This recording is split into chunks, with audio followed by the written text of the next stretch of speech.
The smart Baton Rouge business traveler travels out of Baton Rouge. Why? It's about not having to wake up hours earlier, fight traffic, and stand in long lines. It's also about BTR being closer, more convenient, with non-stops and short hops to anywhere your business takes you. Smart. So for your business, if it's about being one step ahead and not dead on your feet, then it's about time you flew BTR. Baton Rouge Metro Airport. It's about time. This is Inside the Jaguar Nation, presented by Russell Law Firm. Yeah, that's right. Welcome on into Inside the Jaguar Nation. Morgan Beard here alongside Aaron Lee, as always. That's right, Morgan. Last week we focused on Danny Johnson, who signed with the Redskins, Yeah. and well, he may have a former Jaguar joining him. Isn't that right, Morgan? You are correct. That's right. Former Southern tight end Dylan Beard getting a call to join Redskins rookie minicamp next weekend. Now, draft scouts, they've thrown around some comparisons for Beard. It's tight ends such as Delaney Walker with that size and speed combination. But for now, Beard, he's not worried about that, of course. He's just worried about making the most of this opportunity. And he joins us now in studio with Aaron Lee. Aaron, what y'all got for us? All right, thanks, Morgan. I'm joined with Dylan Beard, former Jaguar tight end, now invitee of the Washington Redskins. And yes, sir. Tell me, how does it feel to be invited to Washington Redskins camp? Man, to be honest, man, it's really a blessing, you know, because some people didn't get an invite or didn't get drafted. You know, at first I was down about it, but I just had to realize and be thankful that, you know, God gave me another opportunity to play on the next level. All right, tell me how this all came about, because there was a confusion about sign and an invite. What's the process as far as being invited to rookie minicamp? Basically, like being invited to rookie minicamp, you gotta earn your contract. Basically, it's like you gotta go out there and fight for a position. It's basically kind of like a walk-on trial, honestly. You go out there and you fight for it. Okay, as far as where were you when you got the news, got the call? What were you doing? You know, what was the feeling once you knew that you got that shot that you've always been waiting for? I was at home with my mom and my teammate Tilla and my grandmother and, you know, and my dad. You know, we was all just chilling. And like after the draft went off, me and my teammate was kind of down about it. But, you know, all of a sudden my phone rang with my agent. He called me and he was like, you know, you got your invite to the rookie minicamp of the Redskins. And so, you know, like in the inside, I just bloomed up, but on the outside, I still was, you know, like, yeah, just thankful for the opportunity. All right, you talk about being with Tiller, but you're potentially heading to the same team with your former teammate, former brother, Danny Johnson. How does that play and affect, you know, how does that make you feel that, hey, it could be two Southern Jaguars playing for the Redskins this season? All right, man, that's honestly a blessing, man, because Danny, that's my dude, man. You know, we work out together every day, and, you know, just having you a brother that's going to the same place that you are. You know, you got to meet people, but at least you got somebody that's there with you, that you've been played with, you know how they are. And, you know, it's just a blessing for both of us coming from Southern to be on the same team again. All right, talk about Doug Williams. He was at Pro Day. You know, eventually he had said some sound in his presser about it doesn't matter where a guy goes, if he can play, you go get that guy. And did he show initial interest on Pro Day? Was he one of those guys, or tell us how that all came about? It's really a blessing to have Doug on our side and for the HBCU players, because, you know, it doesn't really matter where you go, as long as you can play the game, then you can play the game. But like after Pro Day, you know, he came up, walked to me, you know, he's telling me how I did a little bit, and he had asked me a couple questions if I was interested in doing this position or that position, and, you know, just give me an opportunity to play. All right, here we're going to have sound from Doug Williams from his presser earlier this week. We feel pretty good at tight end because Jordan Reed is progressing with his injury, and like we talked about Vernon Davis before, we got a young guy in Sprinkle. We feel pretty good there. And if it's a guy that's sitting there you feel like is the best player for your team, whether or not he's from Alabama or Grambling or Southern, you got to go get that guy. Early on the roster right now, you have tight end Jordan Reed, who's coming off an injury. You have the veteran Vernon Davis. He's still productive. How do you see yourself fitting in, potentially playing with these guys, or really trying to fight for that spot? You know, like when I first go in, hopefully as veterans, you know, they'll wrap their arms around me, you know, teach me the game a little bit to see what's going on. But I know I'm going to have to fight for my position. And, you know, it's going to be pretty nice because I always looked up to Vernon Davis, you know, growing up. playing with him on the game or whatnot, and just it really gonna be an inspiration out there. All right, do you believe that you can make the 53-man roster? I believe it with everything in me. I really believe it. All right, Morgan, that's all that we have for right now. Let's send it back to you and tell us what we have coming up next on the show. Hey, that's right. Good stuff, guys. We'll be checking on both of you in just a little bit. But as always, we bring you the sounds of the human jukebox. But later in the show, Aaron, like I said, you got more with big tight end Dylan Beard. And we'll be right back here on Inside the Jaguar Nation after this break. You're watching Inside the Jaguar Nation, presented by Russell Law Firm, with Brian Holland, Morgan Beard, Ashley Lyotis, and Aaron Lee.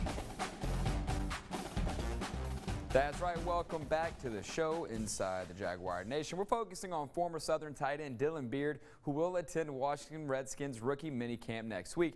And of course, that's earning him this week's Performer of the Week. Thanks, Morgan. I'm still here with Dylan Beard, who is this week's Performer of the Week. And Dylan, I'm gonna tell you a story. Senior year of high school, I went out for football. I forget what the drill is called. It's one man lines up here, one man lines up there. Coach says hit, and you go tackle each other. Right. John Mouchron, that was his name. He was on one side, I was on the other side. They blew the whistle, and right then and there, I reevaluated my life and started being a football player. I said, no, this is not for me. So tell me when you knew football was for you and this is what you wanted to do as a career, as a dream with the rest of your life, potentially. You know, to give you a little background, like my dad, that's coming on the show, he gonna tell you, like, he used to always tell me, like, you wanna go out there, like every high school, we passed up a high school called Glen Oaks High. And you know, they had the team out there, and every time we passed them by, he'd be like, you wanna go out there and play? I'm like, nah. Like, he asked me that for like 3 years straight, and I finally decided to go play for a little team called Junior Broncos. And so I was out there, and we started playing, and I remember I got hit one good time, and it was like a blindside hit, and I just shook back, and I got up, I said, man, I really love this sport. Like, you get to smack people around just for the fun of it and not really get in trouble for it. You get to score a touchdown, everybody screaming for you, you know. So, you know, that's when I really realized that I wanted to play football. See, Jaguar Nation, it was kind of hard to get Dylan to open up in the beginning of the season, but I got a whole story out of him. See, look. See, we're getting close. We're getting close. Sir. Hey, more sounds here at the Human Jukebox as always. And of course, we are not done with Aaron and Dylan over there. We're going to have much more from them coming up. But of course, we're talking elsewhere around the Bluff softball. That SWAC tournament coming up. We will give you everything you need to know and maybe hear from the head coach, John Garris, for that softball team. Inside the Jaguar Nation. Coming right back after this. This is Inside the Jaguar Nation, presented by Russell Law Firm. That's right. Welcome back. Morgan Beard here inside the Jaguar Nation. We've been talking about my brother Dylan Beard all show long, and we are not stopping now. It's a family affair here. Hi, Mom. Now I'm joined by Dylan's family, mother and father. And Mom, let's start with you. When you found out the news, what was your feeling and how proud are you of Dylan right now? One, I am extremely proud of Dylan. This is something he's dreamed of doing and blessed to also have the opportunity to be able to go to the Redskins for the rookie minicamp. So he's always looked forward to it. When I did hear the news, I was ecstatic. Also, right now, it's like it's also real. Like, I know it's happening, but it really hadn't sunk in yet at this time. All right, Dad, But I'm about your very reaction? Just Me, I was more or less happy because it's always been his dream. And I kind of figured it out because when he quit playing baseball and he was amazing at baseball, I said, man, he can't be quitting on baseball. But when he quit, it was no brainer. This is what he's going to do for the rest of his life. To God said it's time to just let it go. But I'm happy for him, though. It's a big moment. as far as letting, you know, Dylan embarking on his journey, going to Washington, are you afraid to let him go to D.C.? You know, it's time to take that big step and embark on this journey we call life. So how do you feel about that? I'm actually proud of him. Initially, I was thinking I was going to be able to go, but no, he would like to go on this journey on his own to experience it for himself. But if I can let him go and leave for the military, I think this one right here is nothing. It's a no-brainer. So you told your mom you wanted to go? I gotta do it myself, my brother. I gotta experience it myself. All right, Dylan, good luck going to Redskins camp like I told Danny. Go to work on them, make us proud. We're rooting for you back here in Baton Rouge. Hey, good stuff there. Big props for Dylan and his family stopping by here on Inside the Jaguar Nation. But Aaron, we're not done with you just yet. Of course, we always like to take a look ahead at what's going on the Bluff. Let's bust out that calendar. What's coming up ahead, Aaron? All right, I got you as always, Morgan. Let's talk some other news. Now, Southern is wrapping up their season, and baseball has their final game Wednesday, May 9th. They're at Nichols at 6 p.m. And then, hey, a little bit of track and field. They have regionals Thursday, May 24th. That's in Tampa, Florida, with that nice hot weather. So hopefully they'll be enjoying that weather more. The sandy beaches over there, of course they're going to love that. I know a girl here that will love those sandy beaches. Chastity in the control room. She's been wanting to go to Tampa for a while. So, hey, shout out to her. Shout out to her on Inside the Jaguar Nation. In other news, the Jaguars, hey, they're heading to the SWAC softball tournament next weekend, and it starts on Wednesday. However, hey, they're still waiting to see which seed they will be. We'll have all the updates coming up next week. But John Garris, a great friend of the show as always, giving us a little more time and a preview of what to expect in the tournament. You have to play the game one pitch at a time, one out at a time, one inning at a time. And while the opponents could change and the talent of the teams that you're playing against can change, really you're just playing the game. And if you play the game the right way, if your pitchers hit their spots, they're harder to hit. If your defense plays behind your pitchers, then you got pitching and defense. As you know, that's the key to winning all championships. And now there's this little small season that you're playing for something, and something that means an awful lot, and that's that SWAC championship. All right. You know who doesn't need to play the game because they are the game? That's the human jukebox. But now it's time for another break. Coming up next, hey, we have Danny Johnson, and our own sports director gives his take on him not being drafted. We'll be right back with more Inside the Jaguar Nation. This is Inside the Jaguar Nation, presented by Russell Law Firm. That's right. Welcome back to Inside the Jaguar Nation. Morgan Beard here alongside Aaron Lee. And hey, big props to Dylan Beard. You're on the other side of the studio all show, so it's nice to have you back here, Aaron. You missed me? You were long? I missed you, of course, as always. But, of course, yeah, big props to Dylan Beard and his family coming by. Good stuff as always here in Inside I didn't know he was bringing his whole family, Morgan. Yeah. Like I expected just him, but he brought his mom in, brought his dad in. So, again, family affair on Inside the Jaguar Nation. You're rolling with the punches, too. Exactly. Good Look, stuff. we wish him luck. Look, I got to shout out his brand that he's trying to build, GBC. Yeah, there you go. Get Busy Gang. Get Busy Gang. I So, like it. I need you a know. shirt. He needs to give me a shirt. He needs to get us all shorts. Dylan, look, when you come back, get us the shirts, please. But look, Hey, good luck to him. Danny Johnson, too. Those little DJ shirts as Oh, well. Danny, you too. You want to Danny, hook for Dylan, one too? Hey, size medium for me, just so y'all know. Medium? Yeah. You sure? All right, good luck to him next Medium. week at rookie minicamp. But now let's shift to Danny Johnson, That's right. who Dylan spoke about earlier. And our very own Brian Holland gives his take on teams passing up on DJ. Hey, Brian, what you got for us? Yeah, guys, I think the takeaway this year is that NFL draft scouts maybe didn't value some of the SWAC prospects the way we thought that they should. Remember, Chad Williams really busted through some of that, being picked in 2017. You got Jalen Ware also picked up that year by the Oakland Raiders. Clearly, I think, though, if you're asking me my opinion, they whiffed on Danny Johnson, and you can color me biased, but I just don't understand how no one drafts Danny when I was told really he'd be for sure a third-day draft pick.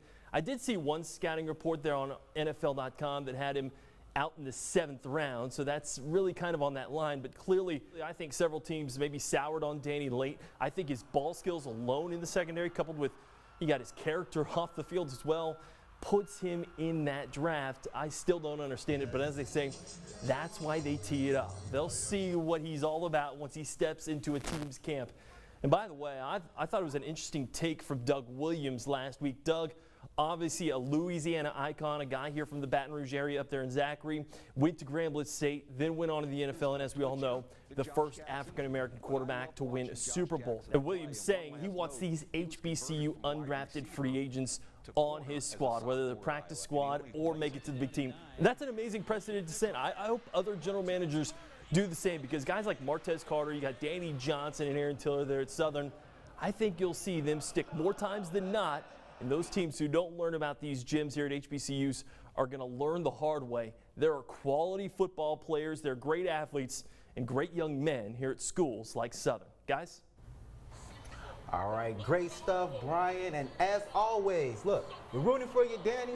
Go represent Southern, but the Human Jukebox represents here on Inside the Jaguar Nation every week. And coming up next, we have some news to report to you. Find out what's going on over there on the bluff when we return to more Inside the Jaguar Nation. This is Inside the Jaguar Nation, presented by Russell Law Firm. Welcome back, Mo Beard, A. Lee, right here on Inside the Jaguar Nation. But hey, we're closing the show down. We talked to Dylan Beard earlier. Nice show so far, but we've got some serious news to take care of as well, Aaron. Yeah, not so good news right there, Morgan. Look, the Human Jukebox will have a new leader next year. Our news correspondent, Justin Campbell, has more.